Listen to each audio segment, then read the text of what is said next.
All right, everyone, welcome to Around the Water Cooler, the debut show brought to you by Dirty Water Sports. Please visit our website and check out our brand new articles, updated every day. We're going to talk about a few topics, debate. We're going to go around. We got JJ in the house, Dante Green, and Beantown Rob. First topic of the day is going to be March Madness. Which team is your favorite to win it all? Who do you got? Let's start off with JJ first. Give us your thoughts. I think Duke has been the most impressive team this far. Okafor can match up with the big man from Kentucky. Justice Winslow is my man crush from this draft. Super athletic, awesome defensive player, can drive, can shoot, total stud on the court. And Tyrus Jones, the point guard, he looks like an elf, but he is poised and he is truly a baller out there. I think Duke has a great shot at beating Kentucky. I would love to see that in the finals. I think it's going to be a high-tempo run-and-gun game. It's going to be a terrific game if it happens. So, Duke is my team. Beantown Rob, what do you got to say?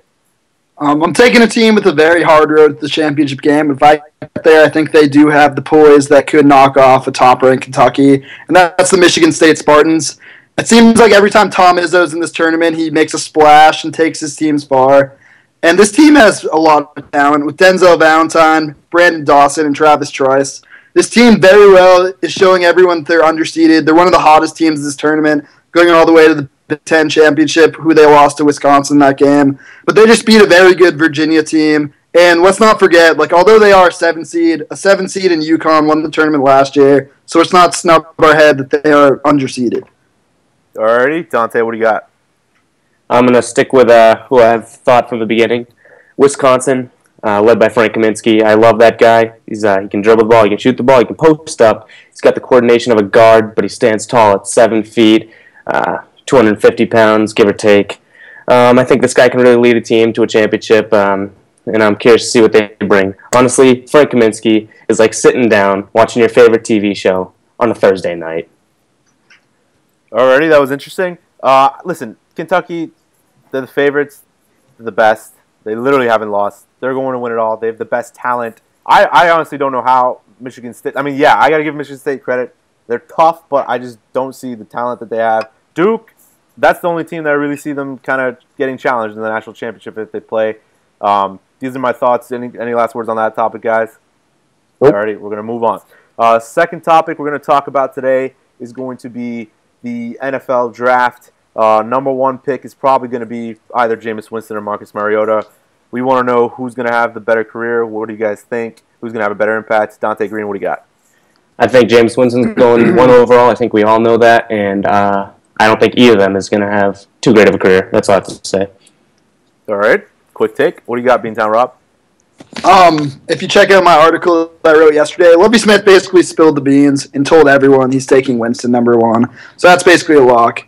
I think Winston is the better of the two out of Marcus Mariota, but like Dante, I don't think either of these guys are going to have great careers. It's a shame for the Buccaneers because there's really no sure pick in this draft. I think Winston, you got to take him. He's got the size, the skills, and he played an NFL system in college. He also won a lot in college which Marcus Mariota never did. So you got to take Winston, but like Dante, I really don't think either career is going to pan out well. What do you got, JJ?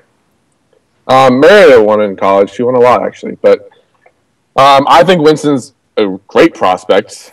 He's got the off-the-field concerns, but if you watch the press conference he gave the Combine, I thought he looked great, poised, mature, funny, handled the situation well. I think he's a stud on the field. Big, athletic, can throw, pro-style offense, where Mariota came from a school where he had easy reads, easy throws to make. I don't trust those quarterbacks coming to the NFL. But watch out for Mariota, going number 2 overall, and watch out for the San Diego Chargers. They could move to LA. They could package something with Philip Rivers to get the number 2 overall pick. Mariota will look great in powder and blue. Face of the franchise for LA. Could be a great move for them if they pull it off. I think it could happen. So watch out for that come April 30th. Good take right there. Listen, in my opinion, both these guys aren't going to be that good in the NFL. This draft sucks. The talent's not that great. And listen, Jameis Winston, the guy played in the ACC and good talent. The guy beat teams by 4 points in the ACC, like Boston College. That doesn't. And he looked awful in the playoffs when they played Ohio State. I don't think neither of them are going to be that good.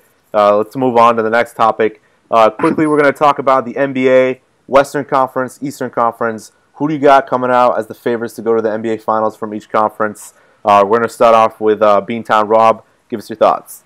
Out of the Eastern Conference, I think it's going to be the Cleveland Cavaliers. They're playing great basketball right now, although there's reports that LeBron's frustrated with Kevin Love and whatnot. They don't look like they're playing like frustrated. They just won by 30 points to a good team last night.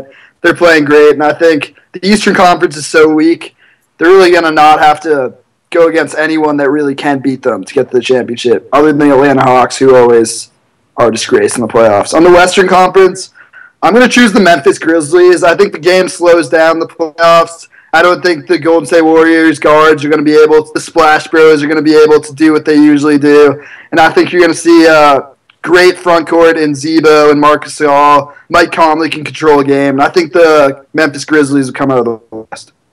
And the Cavs will ultimately win. All right, good take. What do you got, JJ? I agree with Beantown Rob. Cavs look like the most impressive team in the Eastern Conference right now. Hard to pick against LeBron. I think he makes the finals. I think the team makes the finals. The team I like in the West is the Spurs. They're the Patriots of the NBA, and I can't pick against them. They can match up against anyone, and they can scheme against anyone better than anyone in the league. I would love to see the Spurs-Cavs finals, and I think the Spurs will beat them again. So, sorry for LeBron, but watch out for San Antonio. Alrighty, Dante Green, what do you got?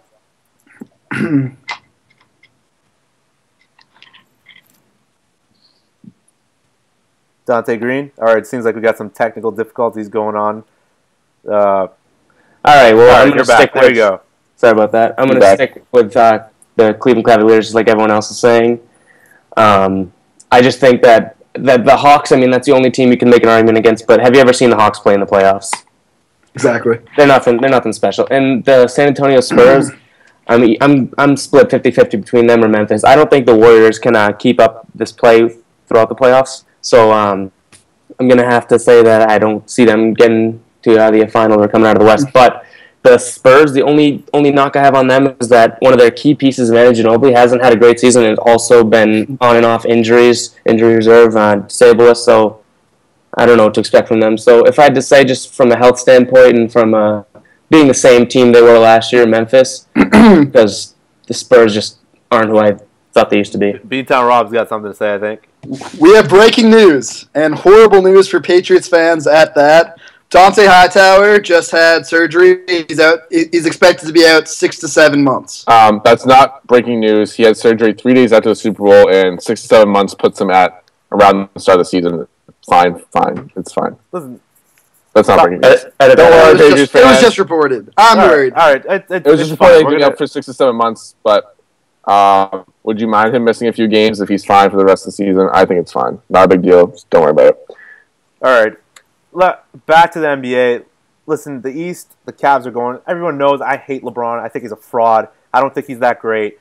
But, I mean, the road to the finals in the East is just so easy. He's going to get there. When it comes to the West, listen, it's a 3-team race. Memphis, San Antonio, or Golden State. The rest of the teams, like Houston, they have a woman playing at center who's been injured for, like, the whole year. I think his name's Dwight Howard. That guy's awful.